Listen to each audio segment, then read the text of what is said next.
afite ukuri ibyo Sandra arimo arazana ni kumuzika ariko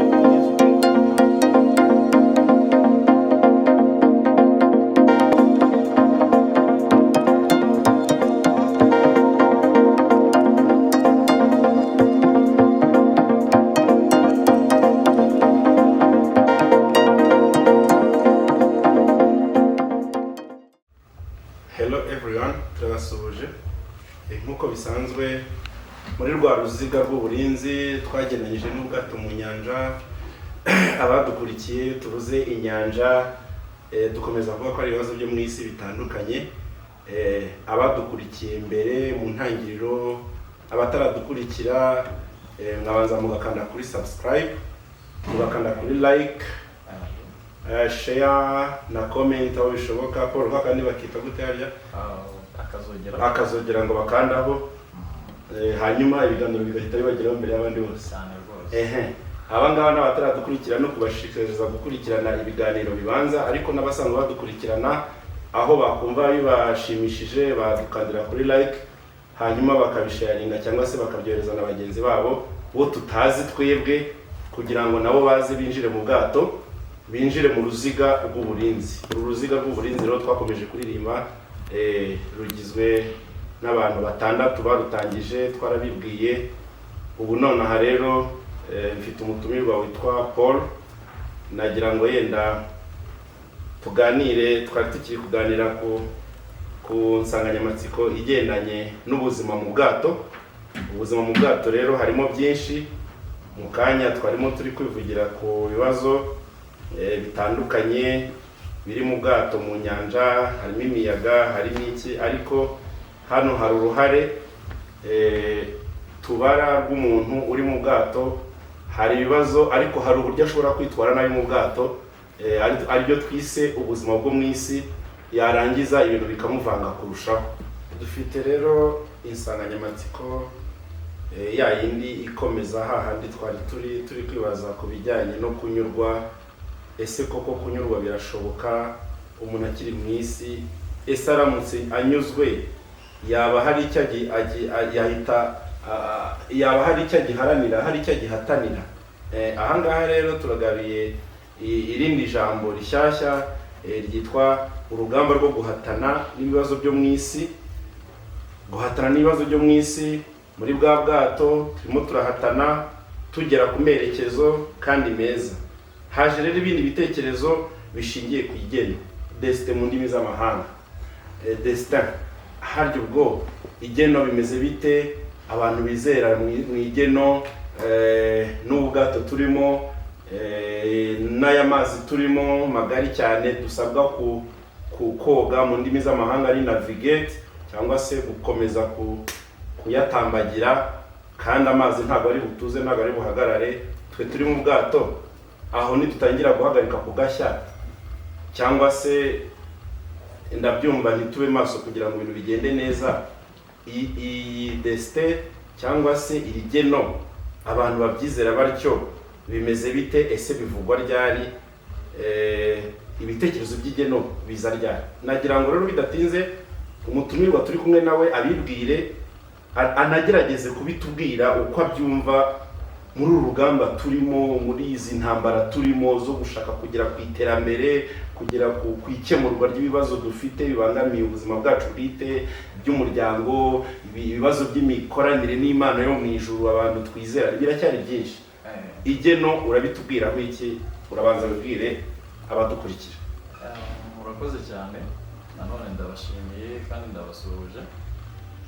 Amazina yanjye nitwa Paul, ndi kumwe natwe nk'uko mwabivuze. Ndi umutumirwa muri iki kiganiro. Gusobanura igeno nk'uko dutangiye mubivuga, igeno akenshi risobanura inzira y'ubuzima bwa muntu isa nkaho iba yaragenwe mbere yarubatswe, tubyite ko yamaze kubakwa nyine, amerekezo, cyangwa se ikaba ibintu umuntu ageraho bisa nkaho byateguwe, bisa naho byamaze gutegurwa, utabifitemo uruhare. Ubwo buryo rero igeno ni ibintu biba bigomba kuzabaho kandi utabasha guhindura mu buryo bworoshye. harabemera ko igeno ari byo umuntu atabasha guhunga sibyo utabasha kubihunga ryo ngo nta muntu ngo uhangana n'igeno igeno irakuyobora rikagutura hariya nyine ngo naho ngaho cyane rwose. Yes. Abandi bakavuga ko igeno rikorwa n'amahitamo ya muntu. Yes. Afata buri munsi. Byo birashoboka. Biraryoshye cyane kuko nkwibukije Paul ubu ngubu turacyari kuvuga ko turi mu bwato kandi mu bwato harimo icyo bita sleep protections mu ndimi z'amahanga ni uburinzi bw'uburyo butatu. Uruziga rwacu rwitwa uruziga rw'uburinzi. Intego yacu intego yacu ni ukurinda, ni ugufatanya n'abadukurikiye kurinda. Ese turarinda iki? Turarinda amagara yacu, turarinda intekerezo zacu, turarinda icy'agaciro dufite muri twebwe kugira ngo utazakora impanuka. Ubuzima bwacu buri mu bwato, ubwato nabwo buri mu nyanja. Ahangaha ubwato ni twebwe tubuyoboye, ariko hari n'abayoboye ubwato. Twabonye ko ubwato buyobowe bushobora kuba buyobowe n'ababyeyi kubera ko umuntu hari byo ababyeyi bamupangiye. Tutageze ahangaha batatubona tugeze ahangaha twarabaye abagabo, nawe uri umusore rwose wazana n'umugore, ariko twabaye abana. Natwe ngiye mfite abana. Hari icyo umubyeyi aba yarageneye umwana we. Ese cyo turaza kukivuga cyose si igeno. Twabonye ko umubyeyi ashobora kugenera umwana we. Uyu mubyeyi muza kuvuga n'Imana nayo ni umubyeyi. Niko tubyizera. Abantu bose uko twatangiye tuvuga imyizerere itandukanye, ariko imyizerere yose twagira, Imana yaturemye, niba twemera ko yaturemye ni umubyeyi. Tureke Imana yo mu ijuru rero tubanzirize ku babyeyi. Ababyeyi bawe ni bantu ki? Bafite ibyo bakugeneye. Ndi kugira ngo jewe tuze gusobanura ijambo rivuga ngo ibintu biba ku muntu ariko atarabigizemo uruhare, akisanga abirimo. Nta ruhare. Ngiye nk'umunyamategeko nkunda kuvuga ngo contract ntabwo yigeze abisinyira. Iyo umuntu agiye gushaka umugore cyangwa umugabo aramusinyira imbere y'amategeko, ariko kuvuka nta usinyira aho avuka, ntawe ubigiramo uruhare. N'igihe cyo kuzapfa ntawe ugihitamo. Rero aho wavukiye, ngiye navukiye, data yitwa Rwemera Thomas Mbarushimana, niwe wambyaye, na mama Sifora. Mama Sifora nari mvuze rwa rurimi ngo ni mama Mateo. Aha, Paul nawe avukira kwande kwa Manase. Manase n'umugore we birumvikana. Bajya kubyara Paul hari uko babitekerezaga. Bajya kumwita izina hari uko babitekerezaga. Bajya kumushushanyiriza uko azabaho, ndetse ku bantu bita amazina ya Gikristo bakunda kwita amazina bashingiye ku batagatifu babayeho, bafite ibyo bamwifuriza isengesho. Umwana wacu azitwa Paul, mutagatifu Paulo. Hari uko yabagaho, turifuza ko umwana wacu nawe azagira ikirenge mu cyande mu cya Paulo. Ariko ababyeyi nabo, hari ababyeyi batizera ibyo ngibyo, babayeho nabi, batizerera muri abo batagatifu, bafite ibindi bizeye. Ibyo bizera rero niko bazakavuga ngo ariko rero yewe ntaho ntuye, banyangira iki? Yarangiza yatekereza ntawe utanga icyo adafite. Twumvikane turi kugaruka ku soko. Ababyeyi bajya kukubyara, nawe hari abantu uzabyara, ese uzabita abandi? Aya mazina mwari muzi ko amazina twitwa atugiraho ingaruka? Mwari muzi ko uburyo ababyeyi badutegura tukiri mu nda bitugiraho ingaruka? Ibyo bintu turaza kuvuga niba bidafitanye isano n'igeno, kuko twavuze ko ari ibiba ku muntu atarabigizemo uruhare. Desite hari abayivuga, twatangiriye ku babyeyi kuko n'Imana nayo ni umubyeyi, ni abatugeneye. Ahangaha rero tuzahagira, ndumva turi buze kuhagira ibiganiro birebire, kuko hari n'abandi batubwira bati noneho twebwe twagize amahirwe make yo kuvukira mu muryango. Nkunda kuvuga jewe ngo umuryango uterekera ufite ibindi wizera bitari Imana. Kuvuga ngo n'umuryango wa gipagani ni imvugo za abasenga bakunda gukoresha, ariko ni umuryango ufite indi myizerere ishingiye ku guterekera, ku gukorana, ne gutukana ngo ni imyuka mibi, ariko no gukorana n'izindi mbaraga zitari Imana. Zitari Imana yo mu ijuru twe twizeye. simbizi n'ibyo kuzimu nabyo byateza ikindi kibazo. Abavuga ngo ni imbaraga z'ikuzimu ntabwo ari byo. Hanyuma icyo kintu tukiri kuvuga cy'igeno, hari umwana uvukira aho hantu, ababyeyi bakamwita amazina, ababyeyi bakagira ukuntu bamutanze bamupangiye.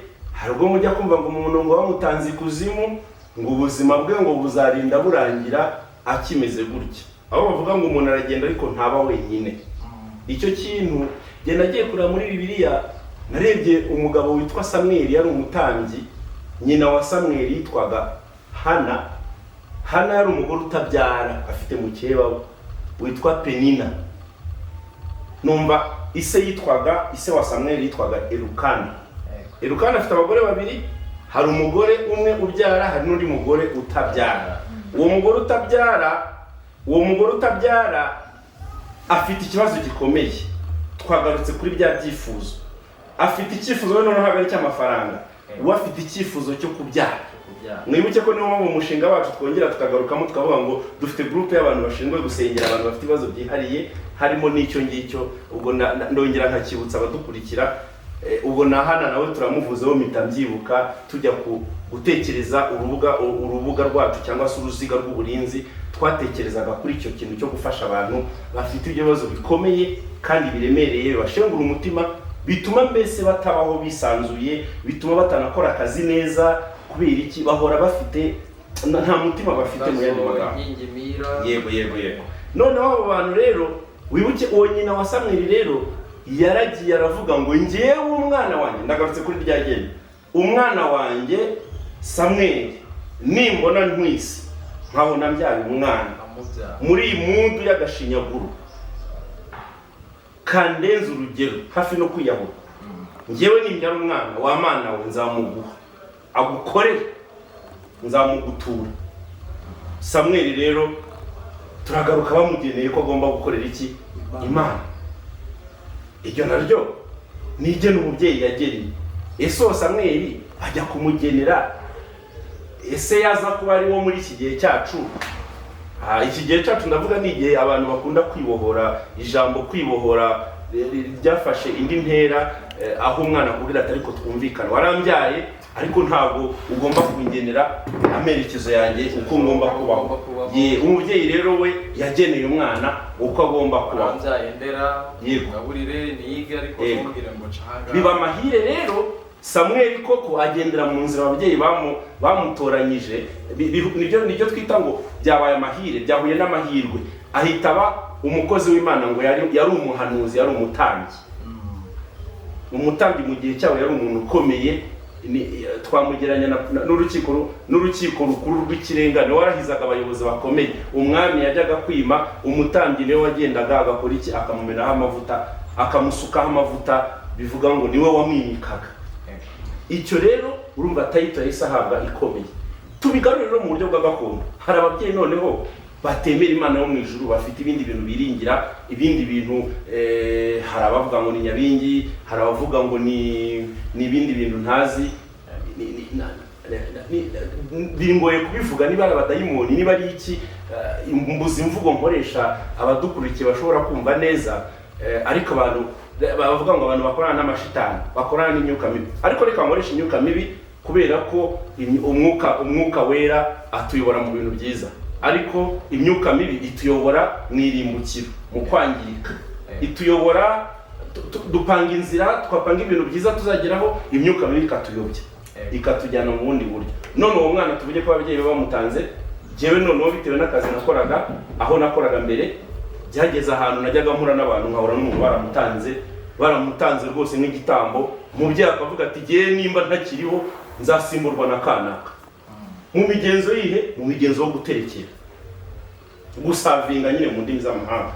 Uzasavinga Imana yanjye, ikigirwamana cyanjye, uwo niringiye, uwo nihaye, ni wowe uzansimbura mu kumusavinga, mu kumukorera. Ibyo nakoraga niwe uzansimbura mu kubikora. Ana niba yatanze Samweli bakorera Imana, hari ababyeyi noneho nabo batanga abana babo kugira ngo bazakoreshwe na ya myuka bizeraga. Twise imyuka mibi. uwo mwana nawe ariho ku isi, hari umuntu uriho ugenda. Nigeze nsetsa abantu bavuga ni burya mubona abantu bagenda, haka abantu baba bifite ibibazo n'utubazo, ukabona umuntu ari gukora ibyo ashaka, yajya gukora ibyo ashaka bikanga, ahubwo hagakorwa iby'agashaka. Hari naho bigera hakagira ibintu bimuvugiramo bimukoreramo, yajya kuryama bikaza bikamuhabura, bikamuha amakondisiyo, bikamukanga, ibintu nk'ibyo. Abantu babayeho, hari abantu babayeho batyo. Ibyo nabyo ni iki? Ni igeno. None turacyari kuvuga ku igeno, nivugiye igeno ry'ababyeyi, hari n'igeno noneho tuza kuvuga iry'Imana. Uwo murya ajya kugutanga, wa mugabo namwise umwana w'umuhungu, ariko yari umupapa ufite n'umwana wenda gushyingirwa.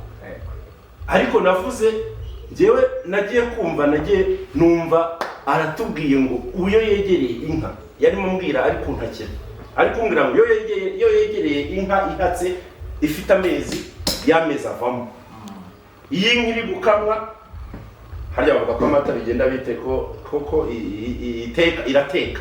Iyi inka iri gukamwa irateka, yegereye icyo kiraro. Uwo mugabo twabanye nawe, abaturage babana nawe, bamwitaga umudayimoni. Muri make niko bamwitaga, niryo ryari izina rye. Bamwitaga umurozi, bamwitaga umupfumu, bamwitaga umudayimoni. Umugabo umunsi umwe twaje guhura, bamuzengereje benda kumwica, aduhungiyeho niho twamenye ibyo byose. Byasabye ko akorerwa deliverance, kugira ngo byasabye ko yatura ubuzima bwose yabayemo, kugira ngo abantu bagende bamubohoze agaruke mu buzima busanzwe. Umukobwa we yari bushyingirwe, fiancé yari yaramwanze ngo se n'umurozi. Izo rero ni destin twavugaga, cyangwa se igeno mu buryo mvuze bufatika, bugaragara, bufite ibimenyetso. Noneho hari ibyo nari mvuze, hari noneho naryagena abantu bavuga mu cyuka. Umuntu akaza akarwana urugamba, akarwana, yajya kunanirwa, ngo none se ngo nyine ngo nuko buriya nyine n'igeno ry'umuntu tu. Umuntu yananirwa mu rukundo, yakundaga umuntu runaka bikanga, ngo buriya ngo nigeno tu, ngo ngiye nta gikundiro mfite, ngo buriya nigeno niko. Buriya igeno riba no mu rukundo nibyo. Nabyo biba ngo ngiye rwose, ngiye ngira amahirwe make, buri gihe nkunze umuntu ntabwo bikunda, ngiye nzabana n'umuntu. Igeno ryawe rishoboye kuba ari iryo ngiryo, niba ukunda ntibikunde, ngo nyine nta kundi ugomba. Noneho ngo wakora ngo ntibifate. Mu kazi ntibigende. Wajya gucuruza mu kazi bikanga. Wajya gukora mu kazi warahawe kazi, waragiriwe icyizere, mu kanya twarimo tuganira ku by'imishahara, wari umaze no kugera mu kazi unahembwa neza, ukumva ngo ngiye mu kazi baranyanga, je sinzi icyo nzira, buriya niryo geno ryanjye nyine. Yongeza ahantu bahita banyanga, bakanyirukana, bakanyiyenzaho, bose banyakanyiyenzaho mpaka birangira nyirukana. Ese tukibaza, uretse ibyo nari nshatse kuvuga mu buryo bufatika igeno ku babyeyi, kuko genda bihamya, kuko nagiye mbona ingero zifatika. Tugaruke ku bantu rero bizera Imana, bakavuga ngo genzi neza ko Imana idukunda itatwifuriza ibintu bibi. Ni gute umuntu avuga ngo Imana yamugeneye ibintu bibi, kandi ijambo igena abantu kenshi bakunda kurivugaho iyo bamaze gutsinda. Muri buki ku ruziga harimo ikimenyetso cyacu, kirango cyacu, harimo gutsinda no gutsindwa, success and failure. Iyo umuntu yafeirinze, yatsinzwe, nibwo agarukaho kugira ngo akomeze ahatane, arakubwira ngo ni igeno. None se wabihinduraho iki ko ari igeno nyine, ko ari uko nguko? Ibyo nyine byagombaga kubaho tu. Umusore yambenze, ntabwo yambenze kubera amakosa yanjye, buriya nyine byari bigenwe nyine ko igihe kizagera tugatandukana. Tukibaza iri geno n'urugamba rwo guhatana iri terambere biravugwa gute? Kuki abantu bakunda kuvuga igeno mu buryo buri negatifu gusa? Iyo batsinzwe, iyo bari kubona intege zabashiranye, iyo bari kubona byabayobeye, kuki ariko bavuga igeno? Ese umuntu yagenewe kubaho havugwa igeno mu bintu bibi gusa, cyangwa habaho n'igeno mu bintu byiza? Ariko buriya yes, mu rukundo rw'Imana ntibivuze ko uri bikomere, sibyo? Yego, ndabyumva cyane, ndabyumva. Imana iradukunda, ariko nanone ntibivuze ko uri bikomere.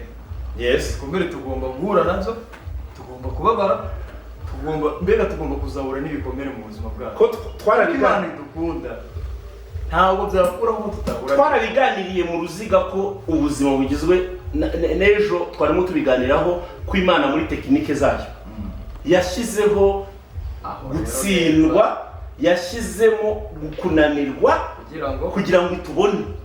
Na wa wundi wavukiye muri wa muryango twavugaga, urabona ko twaje kumubohora.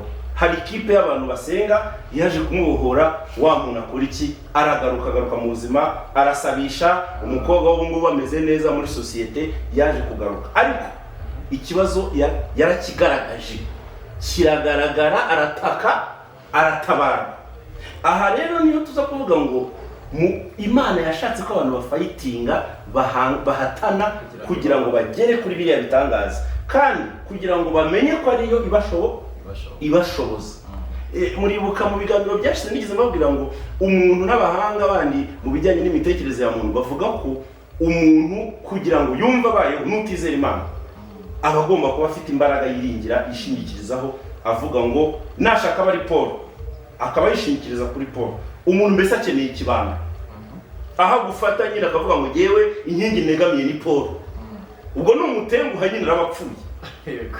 Niyo mpamvu na Bibiliya nayo hari ukuntu ivuga ngo havamo wiringira umwana w'umuntu, ko avuga ngo ese ko ari kwishingikiriza kuri Paul we ni ubuhe? Paul wazishingikiriza kuri ibi. So aha ngaha rero bavuga ngo umwana w'umuntu kugira ngo yumve abayeho nuko agomba kugira ikindi kintu yizera kimurenza imbaraga, kizamufasha aho rukomeye. Icyo kintu rero twakise Imana. Yego Paul rero ubwo tukirimo kuvuga nagira ngo tuganire gatoya, twumve ijambo ryitwa igeno. Kuki abantu barikoresha mu bintu byapfuye, igihe batsinzwe, igihe byanze? Ese kuki abantu batibuka igeno iyo batsinze, iyo byagenze neza? Umuntu twarimo tuvuga, uratsinze, urangije amashuri, ubonye akazi keza, uguze imodoka yo kugendamo, na yanzu nayo yayubatse. Ese abantu ko batavuga igeno, ko batavuga ngo niryo geno rya Paul? Ariko iryo jambo nirivugwa baravuga ngo buriya yagenewe gukira nyine. Abantu bagiye kuvuga ngo warakize bavuga ngo buriya hari uko nyine abigenza, buriya wasanga yaranibye leta, wasanga hari ahantu yakubise Gatarina agakira, yakubise kuba amafaranga akayavaho, dore ko yakoraga muri banke, buriya biriya bifaranga yarabiteruye abo mukire. Ibyo ntabwo biri gutangaza, aba bantu bivugira ibyo ngibyo, ko nta muntu avuga ngo niryo geno rya Paul ryo kuba umukire. Ahita ajya kwiserebura ni igeno rye. Ese igeno kuki ridakoreshwa abantu bagiye guserebretinga cyangwa se kwishimira ibyagezweho, ahubwo bakavuga igeno igihe batsinze? Twabonye urugero mu rukundo, umuntu byanze, bimaze kwanga, uwo yakundaga yamutengushye, amaze kumutenguha nuwubatse urugo. Mu rugo hari ibyo atumvikana n'uwo bashakanye, yarangiza ati buriya nyine nuko Imana yagennye ko igihe kizagira tugatandukana. Ndagira ngo ako kantu niba hari icyo kavugaho, ko gushaka ukuntu turacyari mu rugamba rwo guhatana n'ibibazo biri ku isi. Mu guhatana n'ibibazo biri ku isi harimo gutsinda, harimo no gutsindwa. Muri bwa bwato turabanza tukabona umuraba, tukawutera imibare, ukabanza ukadukubita, ukabujyana hirya, ukabuzumuruza, tukagira ubwoba, twarangiza tugakoresha indi tekinike hamwe na kapiteni wabwo byumvikana. Turakomeza kubigarukaho mu biganiro bikurikiraho. Ese ubwato buyobowe nande? Ku bijyanye n'imiyoborere, ku bijyanye n'ubwisanzure. Ese muri ubwo bwato ko harimo kapiteni? Ese ba kapiteni harimo n'umwungirije? Kuki abantu uramutse utwaye abantu mu modoka bagashaka kukubwira uko utwara, ese byagenda bite? Ese ntimushobora kugenda nawe mukaba mwana ruhama kubera ko bagutesheje umutwe? Icyo tuzakigarukaho, ariko turacyari kwivugira kuri iki kintu cyitwa igeno. Iri geno n'urugamba rw'iterambere. Nkunganiye gato ntanagiye kure y'ibyo wari kuvuga mu kanya, ubwo wabaza gute umuntu avuga uti niryo geno ryanjye iyo atsinzwe byananiye. Natanze urugero rw'umugabo n'umugore urabizi ko bigezweho rw'abasheri. Ahantu rero buriya iyo ikintu navuga kuri ibi bintu ahanini, buriya iyo umuntu akoresha iryo jambo, nkanjye ubwanjye nifateho urugero, nkunda kurikoresha igihe nyine byanyobeye. Ariko ikintu gituma mbikoresha, uraza gusanga n'abantu benshi aricyo gituma bakoresha iryo jambo.